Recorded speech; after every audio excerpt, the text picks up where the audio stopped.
Саламатсыздар ма достар? Менің каналыма қош келдіңіздер.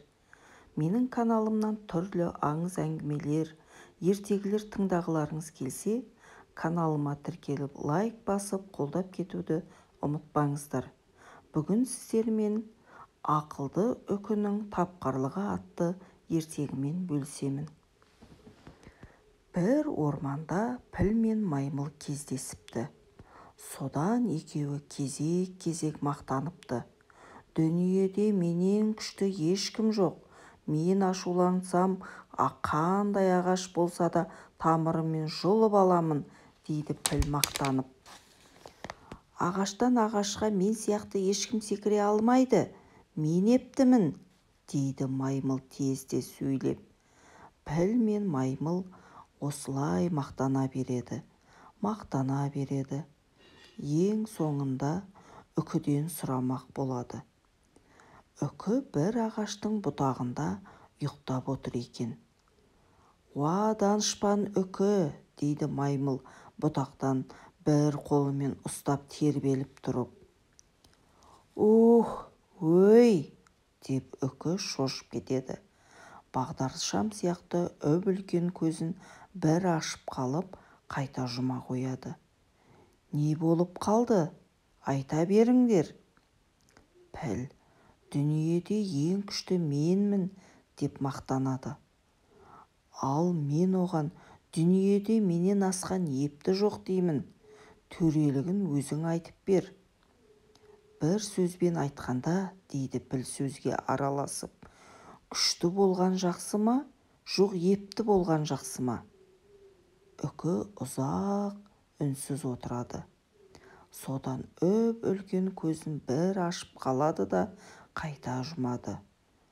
Мына өзеннің арғы жағында бір зәулім алма ағашы бар.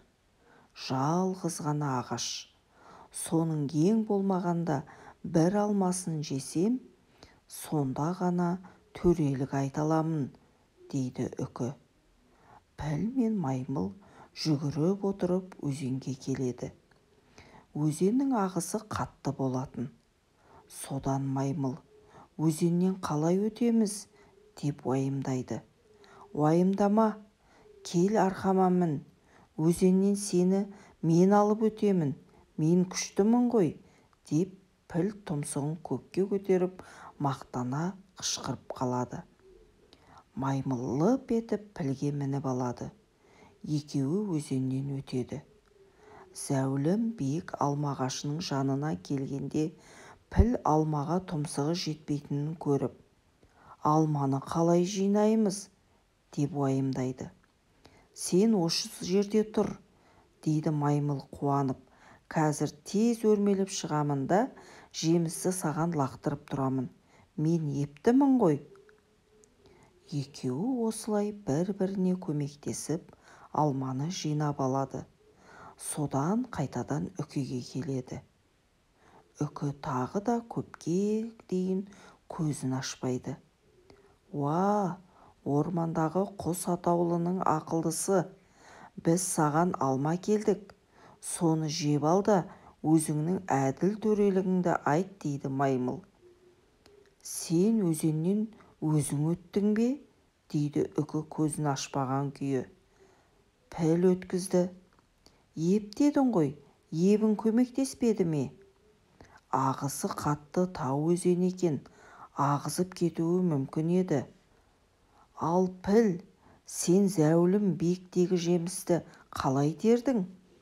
Маймыл көмектесті. «Оның қалай? Күшің көмектесе алмады ма?»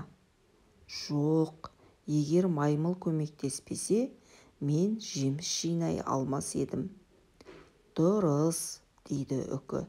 «Мен екеуіңді қиын сәтте бір-біріне қалай көмектесуге болатынын білсін деп алмаға жұмсаған едім. Дүниедегі ең қымбат достық, татулық екенін енді екеуің білдіңдер. Мына әкелген жемістеріңді өздерің жей қойыңдар. Мен мүлде алма жемеймін». Міне осылай піл мен маймыл дос тату болыпты. Олар бір-біріне әрқашан көмектесіп жүреді екен.